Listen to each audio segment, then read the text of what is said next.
I fed a starving fox girl. Now she won't let me go. The suns were sinking when Rian parked his hover bike outside the border cantina. His back hurt, his eyes burned, and his stomach was empty. One last stop, he told himself. Eat, then sleep. Inside, the air smelled of fried oil and metal. Aliens filled the tables. Rian ordered spicy wings and a cheap drink, then took the back table near the service door. Then the feeling crept over him. The sounds of the room seemed to thin out. The hairs on his neck rose. He stared at the metal door behind him. It looked normal, but something on the other side felt wrong and very still. Rian stood, still holding a half-eaten wing, and pushed the door open. The alley was narrow and dim. A single strip light flickered overhead. Crates and trash bins lined both walls. Then came a faint whimper. It was small and tight, like someone trying not to cry. Rian moved toward the sound. He leaned around a stack of bins. A small figure was pressed into the corner. She was thin and filthy, knees to her chest, arms wrapped around her legs. Big amber eyes stared up at him from a face smeared with dirt. Two furred ears stuck through tangled pale hair. A short, fluffy tail curled around her bare legs like a shield. Hey, Rian said softly. Easy. I'm not here to hurt you. She didn't answer. Her eyes slid to the wing in his hand. Slowly, Rian sat on the floor, keeping his distance. He set the wing down between them and nudged it a little closer. Then he lifted his hands away so she could see he wasn't reaching for her. For a long moment, nothing moved. Then she crawled forward, low and quick. She sniffed the wing once, then grabbed it and rushed back to the corner.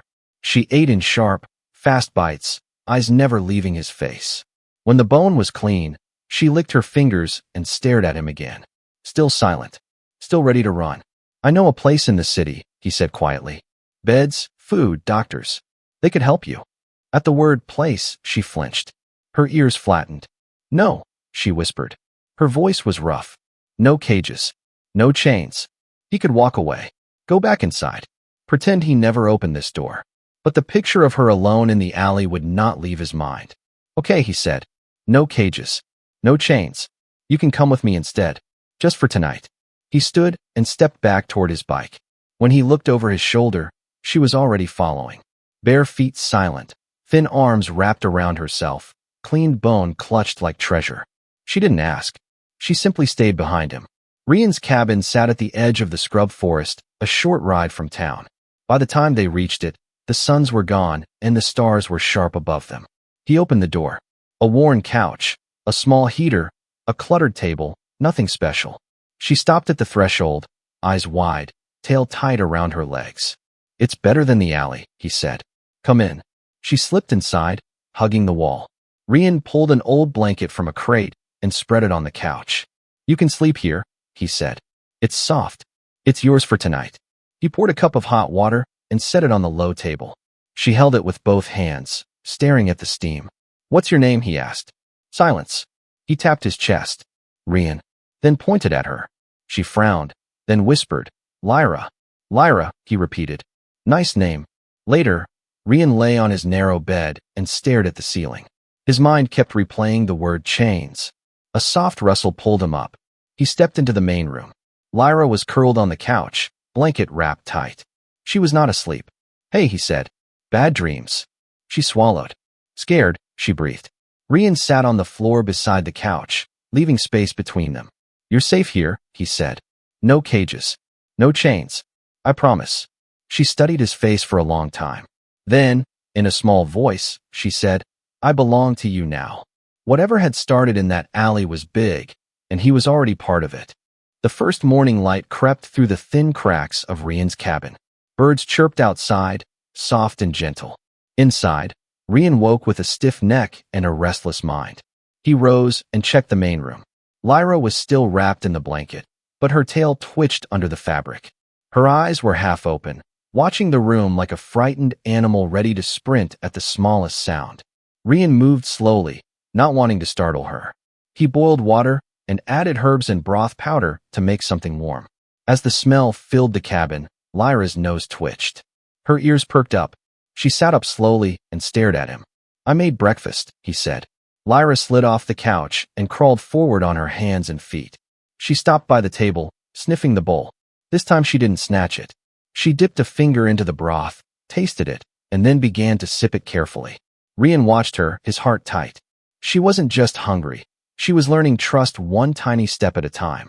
When she finished, she held the bowl with both hands, almost hugging it. Her voice was small but clearer than last night. "You don't hit?" she asked. Rian froze. "Hit? No. Never." "They did," she whispered. "The ones before." He felt a sharp pain in his chest. "Lyra, whoever hurt you." She cut him off with a fast shake of her head. "No talk. Bad memory." He didn't push. Instead, he offered clothes, soft pants and a shirt from an old crate. "You can clean up if you want." Lyra took them and slipped into the washroom. Rian waited outside, pacing slowly. He heard splashing, then a strange humming sound, like a melody not made for human ears. It echoed softly through the walls, calming, but also ancient, like something older than the forest outside. When Lyra stepped out, her silver hair was brushed, her ears clean, her tail fluffed. She looked like a different person, a little less scared, a little more like someone trying to fit into a world she didn't understand. Rian smiled. "You look good." Lyra blinked, unsure how to react. Then she touched her hair. "Warm water feels nice." Rian laughed softly. "Yeah, that's the point." But the peace didn't last. Lyra suddenly turned her head toward the window. Her ears shot straight up. Her tail stiffened. Her voice dropped to a thin whisper. "Someone close." Rian stepped beside her. "Where?" "Outside," she said. "Far, but coming closer." "They smell me." Fear washed over her face. "Who?" Rian asked. Her eyes darkened. "Hunters." The word chilled him. Rian grabbed his old field scanner, stepped outside, and swept it across the forest. No obvious signatures. No heat traces. But Lyra's fear wasn't wrong. Her instincts were sharp, more animal than human. He returned inside.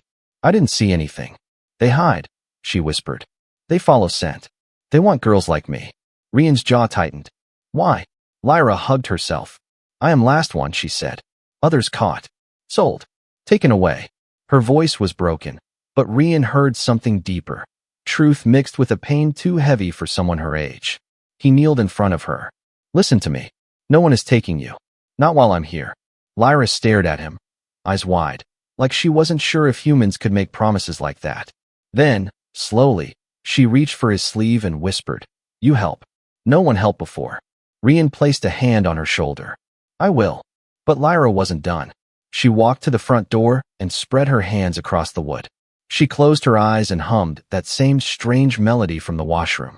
Faint golden light traced the edges of the door. Rian stepped back, stunned. What are you doing?" Lyra opened her eyes. They glowed softly. "Old markings. Mother teach. Protect house from bad ones." "You know magic?" Rian asked, half joking, half afraid. Lyra shook her head. "Not magic. Blood memory."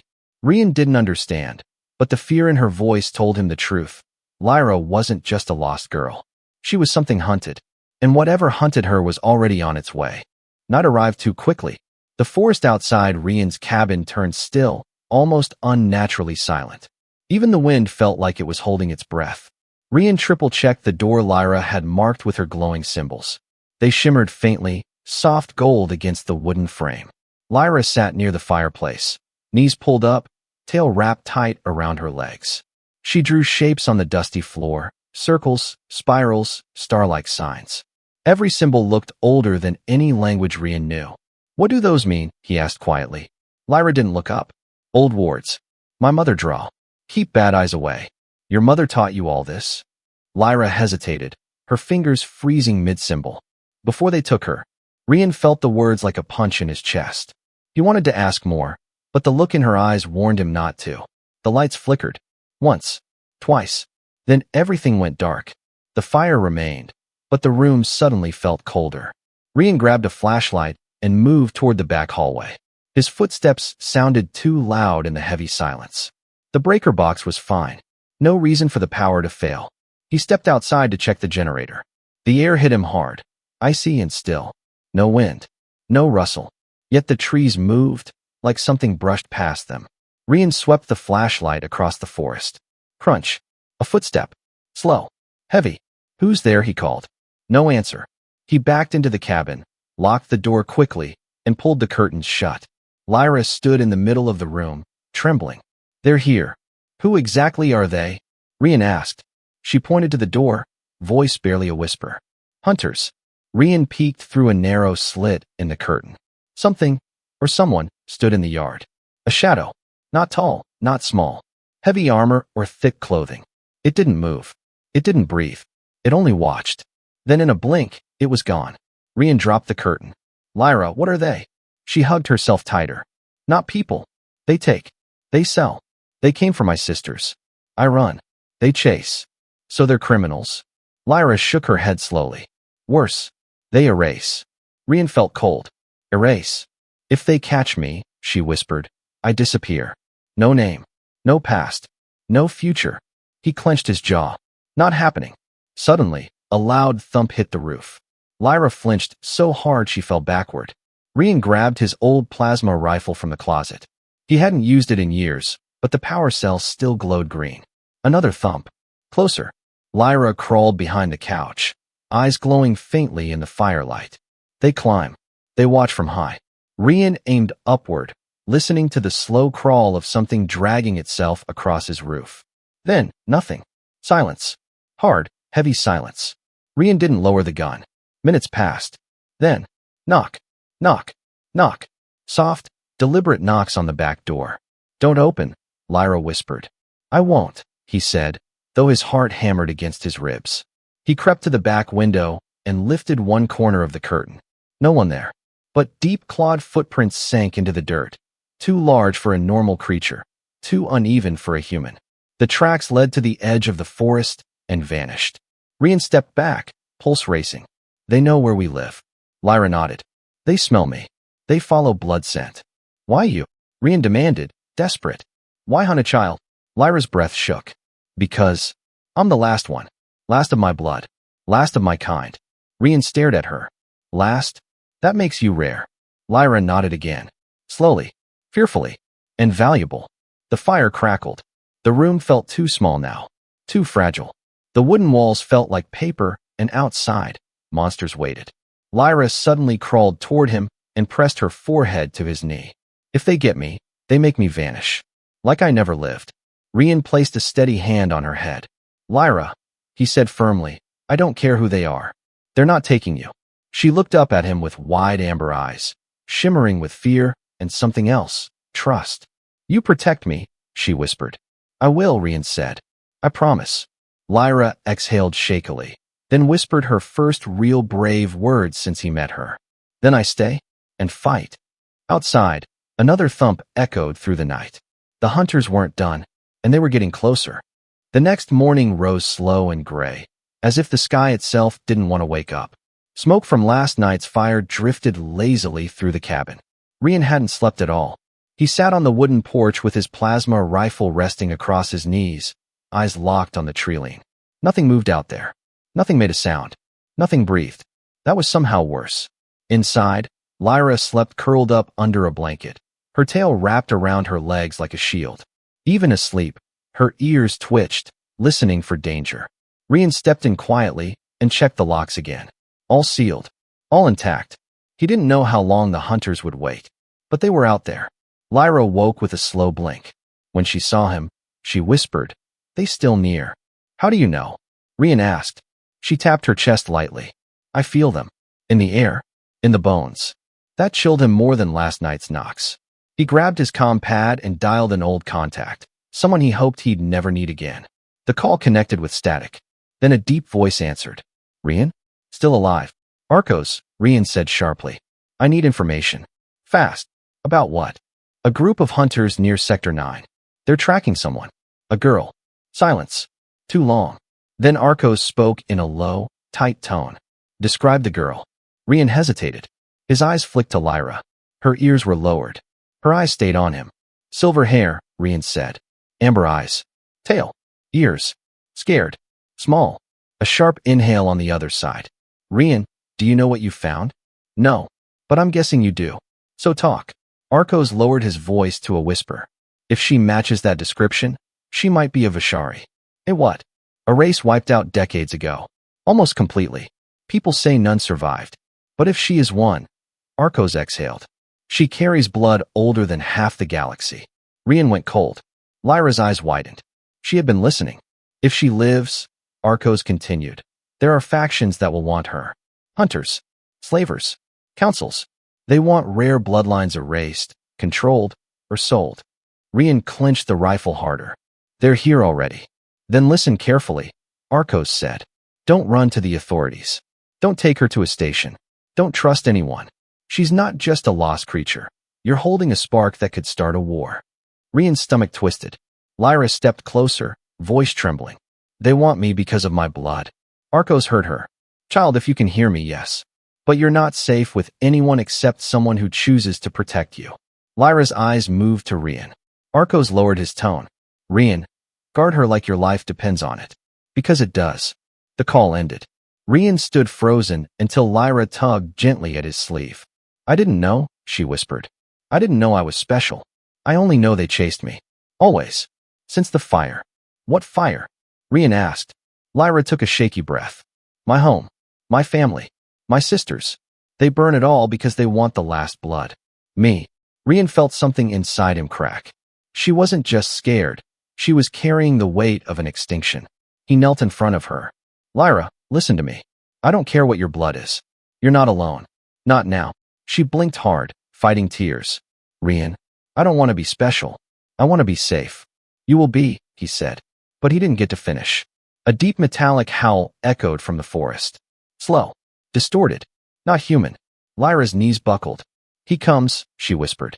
The leader. Rian raised his rifle and moved to the window. Through the trees came a tall, dark figure. Armor like bone. Visor like a red star. Steps like thunder. And he wasn't hiding. He wanted them to know he was here. Rian aimed his rifle. Lyra, stay behind me. But Lyra stepped forward instead. No. He smells me. He follows me. He won't leave unless I speak. Lyra. Too late. A low voice echoed from the trees. Little Vishari, it growled. The galaxy does not lose track of its last treasure. Lyra's breathing stopped. Completely. Her eyes filled with terror. The hunter leader stepped into the open. I found you. Rian raised his rifle. You're not taking her. The hunter tilted his head slowly. I wasn't talking to you. Something massive crashed onto the cabin roof. The boards shook. Dust fell. The shadows crept. The hunters had surrounded them. Rian swallowed hard. Lyra whispered one word, terrified and shaking. Run. Rian shook his head. No. We fight. The roof groaned as something heavy moved across it. Each step sent dust falling from the ceiling. Rian tightened his grip on the plasma rifle. Lyra pressed herself against the wall, her golden eyes wide, her tail flicking anxiously. Another thud. Another slow scrape. They were surrounding the cabin. Rian, Lyra whispered, barely breathing. They don't stop. They don't get tired. Rian kept his eyes on the door. Then we make them stop. Before Lyra could answer, the back window shattered. A hunter dropped inside. Tall, armored, visor glowing red. He moved with inhuman speed. Rian fired. The bolt hit the hunter in the shoulder, spinning him into a shelf. Tools clattered to the floor. But another shadow slid through the broken window. And another. Lyra scrambled backward, claws digging into the wooden boards. Too many. They follow scent. They smell me everywhere. Rian didn't think. He reacted. He grabbed her hand and pulled her toward the inner room. But the cabin shook again. A boot slammed onto the roof. Then, crash.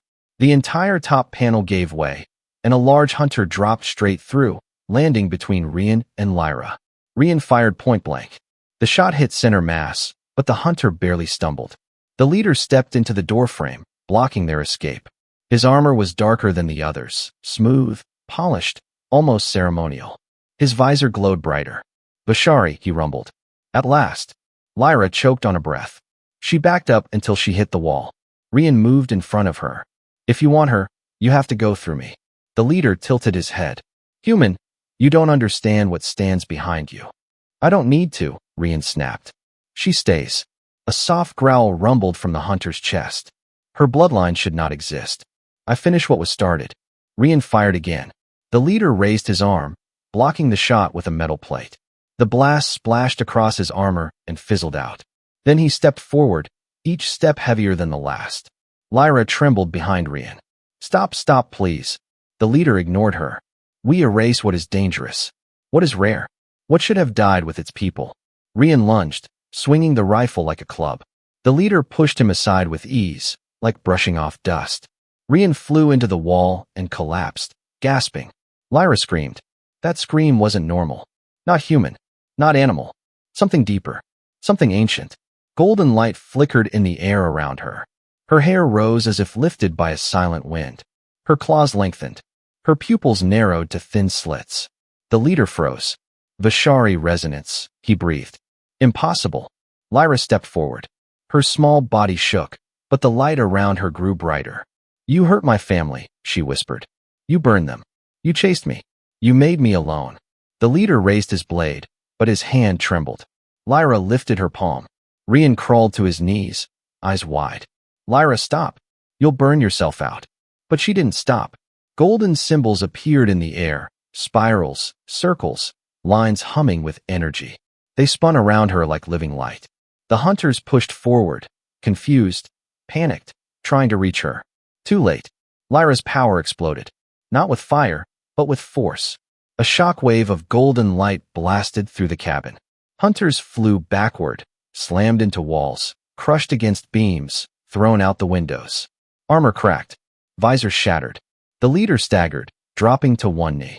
His blade hit the ground. Lyra walked toward him. Her feet barely touched the floor. Her voice was layered, like more than one person spoke at the same time. I am not prey, she said. I am Vishari. The golden light pulsed again. Boards split. Glass rained. The cabin seemed to breathe with her power. The leader tried to stand, but his legs failed. You were supposed to die with your kind. Lyra raised her glowing hand. Not today. With a final burst of energy, she struck. The leader's armor cracked from the inside out. A bright fissure spread across his chest. Then he dissolved, dust blowing away on an invisible wind. Silence fell. The remaining hunters, terrified, crawled out of the ruins and fled into the forest. Their heavy steps faded until only the crackling of the wounded cabin remained. The golden light around Lyra dimmed slowly. Her hair settled. Her claws retracted. She swayed, exhausted. Rian rushed forward just in time to catch her as she collapsed. I'm okay, she whispered weakly. Rian held her tight. No, you're not okay. That power. Lyra looked up at him. Her eyes glowed faintly, but her voice was soft again. They wanted to erase me. I didn't want to run anymore.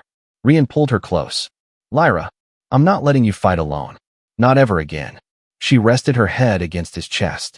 You protect me, she whispered. And I protect you. Outside, the forest stayed quiet. But the silence wasn't peace. It was the warning before something much bigger arrived. The cabin was half destroyed. Walls cracked. Roof broken. Smoke drifting in thin gray lines through the morning air. Rian stood among the wreckage, gripping his rifle with trembling hands. He kept scanning the treeline, expecting more hunters to appear. But the forest stayed still. Behind him, Lyra lay wrapped in a blanket on the couch, the only part of the cabin that hadn't completely collapsed.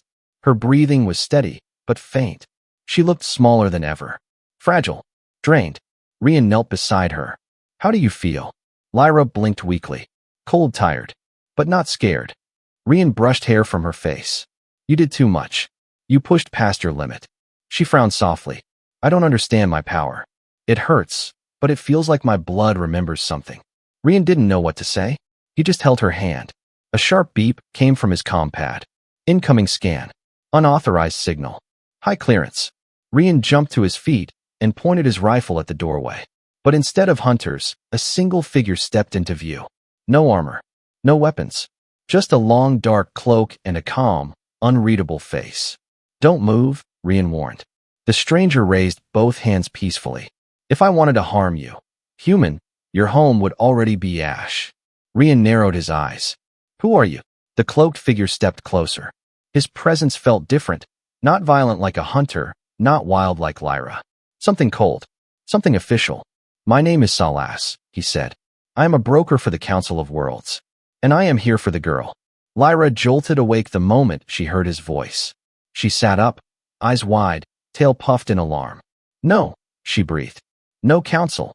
They lie. Salas turned to her with unsettling calm. Child, I do not lie. The council knows of your existence. They know the hunters failed. And they know what you are.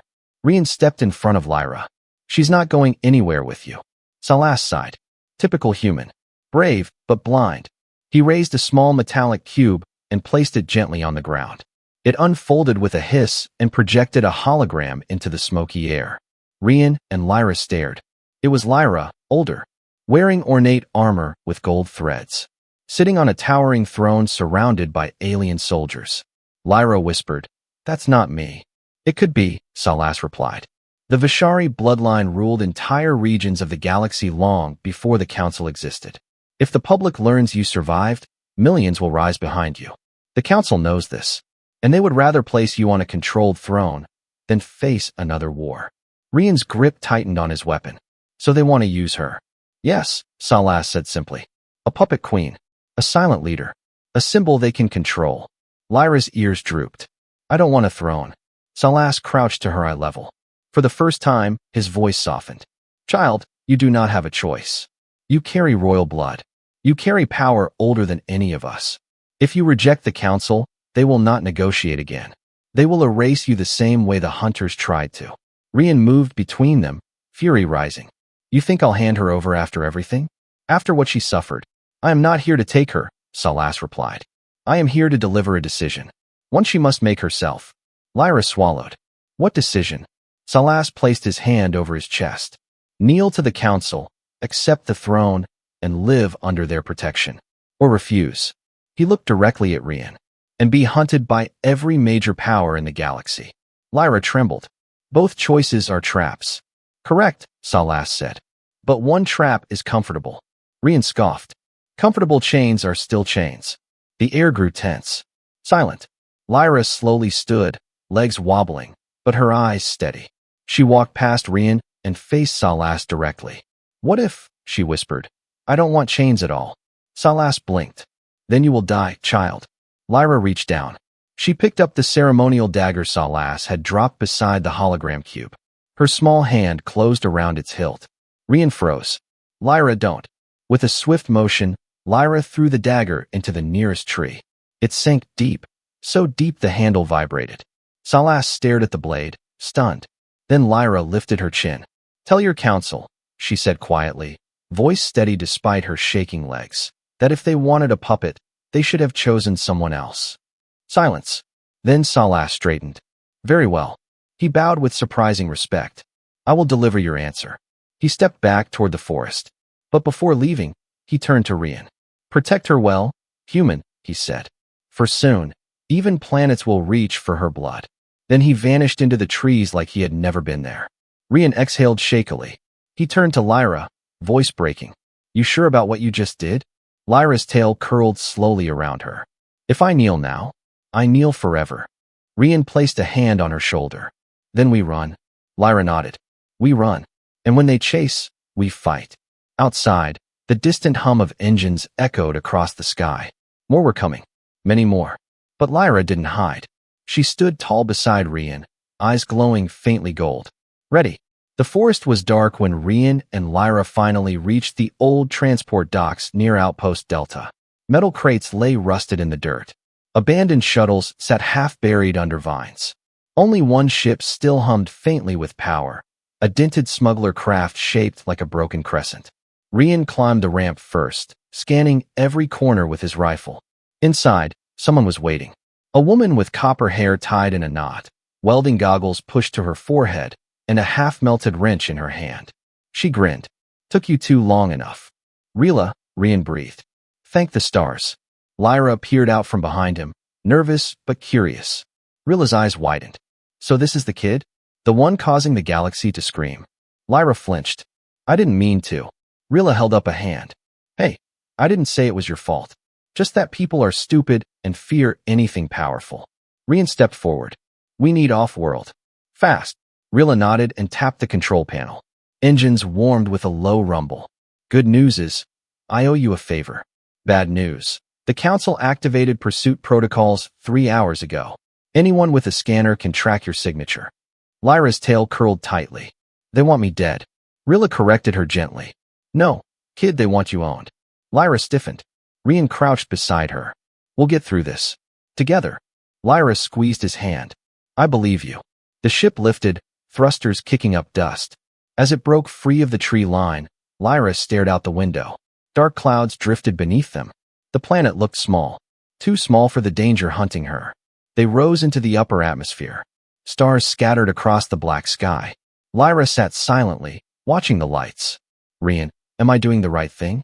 You're doing the brave thing, Rian said. She turned toward him. I'm scared. Good, he said gently. Means you're still human where it matters. Lyra let out a small breath and leaned her shoulder against his. Rilla glanced back. Incoming transmission. Rian's heart sank. From who? Rilla shrugged. Not sure. But it's broadcasting on every frequency. Looks universal. The screen flickered. A hooded council elder appeared. Tall, silver-skinned, eyes like cold fire. Behind him, dozens of council members stood in silence. The elder spoke slowly. The last Vishari lives. The blood we sought to erase still flows. Lyra's breath stopped.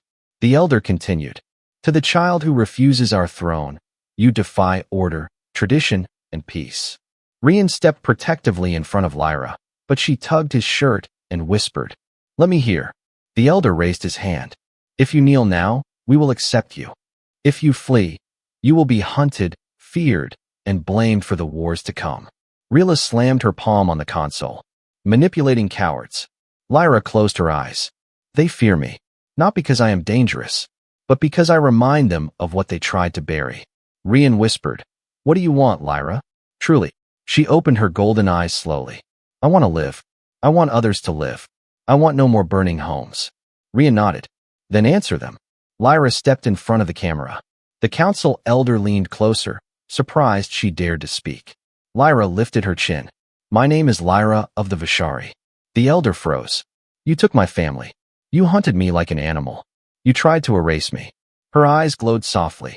But I will not kneel. A ripple of shock spread through the council chamber. Lyra continued. I will not be your puppet or your weapon.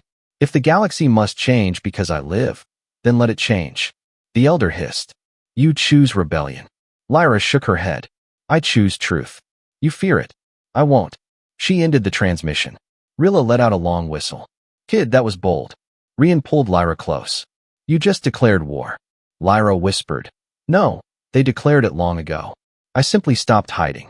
The ship entered deep space, stars streaking past in bright lines. Rian and Lyra sat together on the viewing deck. The universe stretched out before them, vast, dangerous, beautiful. Where do we go now? Rilla called from the cockpit. Lyra looked at Rian. He smiled softly. Anywhere you want. Lyra reached out, taking his hand with quiet certainty. I want to find others. Survivors. Anyone left. I want to rebuild. Rian squeezed her hand. Then we do. For the first time, she smiled fully, bright and warm and fierce. Rian, thank you. For what? For not seeing a monster. For not seeing a weapon. For just seeing me. He brushed her silver hair gently. Lyra, wherever you go, I go. That's my promise. Lyra leaned against him, tail curling softly around his arm. Then we go together, she whispered. Forever. Outside the window, a streak of light cut across the stars. Another ship searching for them, maybe hunting them. But inside their small vessel, they were not afraid. Because together, they were not prey. They were a spark. And sparks start revolutions.